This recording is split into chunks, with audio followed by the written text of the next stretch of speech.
કચ્છના પાટનગર ભુજનો 477મો સ્થાપના દિવસ પરંપરાગત રીતે ઉજવાયો હતો। શહેરની પરંપરા અનુસાર આજે શહેરના ઐતિહાસિક દરબારગઢ ખાતે ખીલી પૂજન કરાયું હતું।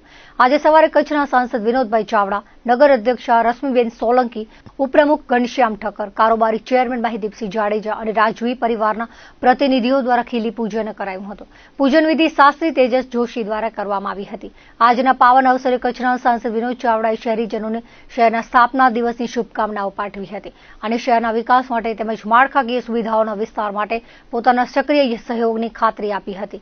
રાજવી પરિવારના દેવપર ઠાકોર કૃતાલસિંહ જાડેજા, તેરા ઠાકોર મયુરધ્વજસિંહ જાડેજા અને કુંવર ઇન્દ્રજીતસિંહ જાડેજાએ સમગ્ર ભુજવાસીઓને કચ્છના રાજવી પરિવાર વતી શહેરના સ્થાપના દિવસની શુભેચ્છાઓ પાઠવવામાં આવી હતી।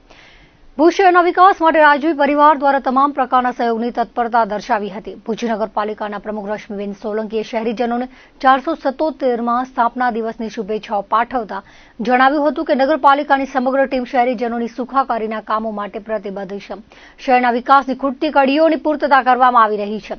આવનાર દિવસોમાં પણ શહેરીજનોના સહકારથી લોક સુવિધામાં વધારો કરવાના કાર્યો અવિરત ચાલતા રહેશે। જિલ્લાનું પાટનગર ભુજ સ્વચ્છ સુંદર બનાવવા નગરપાલિકાની સમગ્ર ટીમ પ્રતિબદ્ધ છે। ભુજ શહેર પ્રવાસ સહિતના ક્ષેત્રે અગ્રેસર રહે અને શહેરીજનોની સુખાકારી વધે તેવી શુભેચ્છાઓ પાઠવી હતી। કાર્યક્રમના સ્થળે કેક કાપીને ભુજનો સ્થાપના દિવસ ઉજવાયો હતો। આ વેળાએ નગર સેવકો અને શહેરીજનો મોટી સંખ્યામાં હાજર રહ્યા હતા। આજે શહેરના ભુજિયા ડુંગર પાસેથી દૂધની ધારાવહી કરાવાઈ હતી, જેનો પ્રારંભ સત્યમ સંસ્થાની ટીમે કરાવ્યો હતો। દરમિયાન સત્યમ સંસ્થા અને તાનારીરી મહિલા મંડળના ઉપક્રમે ખીલી પૂજન કરાયું હતું। ભુજ શહેરના 5 નાકા, છઠ્ઠી બારી અને તમામ રિલોકેશન સાઇટ પર તોરણ બાંધવામાં આવ્યા હતા। શહેરના બાળકોને ભુજ દર્શન કરાવાયું હતું। સૌપ્રથમ તો આપના માધ્યમ દ્વારા ભુજવાસીઓ અને કચ્છના લોકોને આજના દિવસે શુભેચ્છા। આજે ઘણી ખુશીનો દિવસ છે અને આ કચ્છનું પાટનગર એવું ભુજ અને ખાસ કરીને રાવ ખેંગાજી બાવા દ્વારા જે આ સ્થાપના કરવામાં આવી ત્યારથી આ પરંપરા ચાલી આવે છે અને આજે પણ લોકશાહીમાં પણ આ પરંપરા જે જળવાઈ રહી છે એ ખરેખર આપણા માટે ખુશીનો વાત છે। અને ખાસ આપના માધ્યમ દ્વારા એ જ કહેશું કે કચ્છના જે અંતિમ મહારાજ શ્રી પ્રાગમલજી ત્રીજા હતા, એમને પણ કચ્છ પ્રત્યે અનંત પ્રેમ અને લાગણી અને હંમેશા કચ્છી ભાષાને મહત્ત્વ આપતા અને એમનું એક જ સપનું હતું કે મારું કચ્છ એ અલગ કચ્છ હોવું જોઈએ। અને ખરેખર આજે એ આપણે જોઈએ તો કચ્છ એ સૌથી અલગ જ પડી રહ્યું છે, કારણ કે કચ્છ એ અલગ જિલ્લો જ કહેવો કે રાજ્ય કહેવો એવું એક કચ્છ છે। અને આપણા કચ્છ પ્રત્યે હાલમાં મહારાણી પ્રીતિદેવી જે હાલ મુંબઈ પધાર્યા છે, છતાં પણ આજે કચ્છના લોકો અને ભુજવાસીઓ માટે એ મા પાસે પ્રાર્થના કરી અને સર્વને શુભેચ્છા પાઠવી છે। અને આજે આપણે એમ કહીએ કે જે ભુજ છે એ ભુજ એક ઐતિહાસિક સ્થળ છે, પવિત્ર ભૂમિ છે અને આપણે જેટલું નમન કરીએ એટલું ઓછું છે।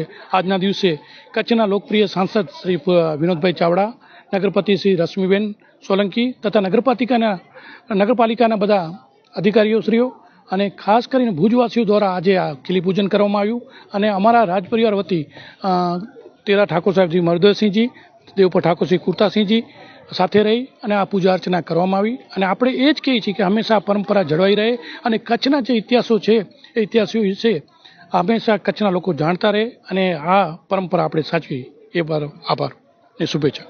આજનો દિવસ મહત્વનો દિવસ છે, માગશર સુદ પાંચમ અને વિક્રમ સંવત 1605ના રાવ શ્રી ખેંગારજી પ્રથમે અહીંયા એની ખીલી સ્થાપી, તે ફરતીઓ દરબારગઢ બંધાણો અને તે ફરતું ભુજ ગામ વસ્યું અમે બધા કરી છીએ અને નગરપાલિકા દ્વારા નગરપતિ પણ અહીંયા જોડાય છે અને સર્વે કચ્છીઓને શુભકામનાઓ પાઠવી છે।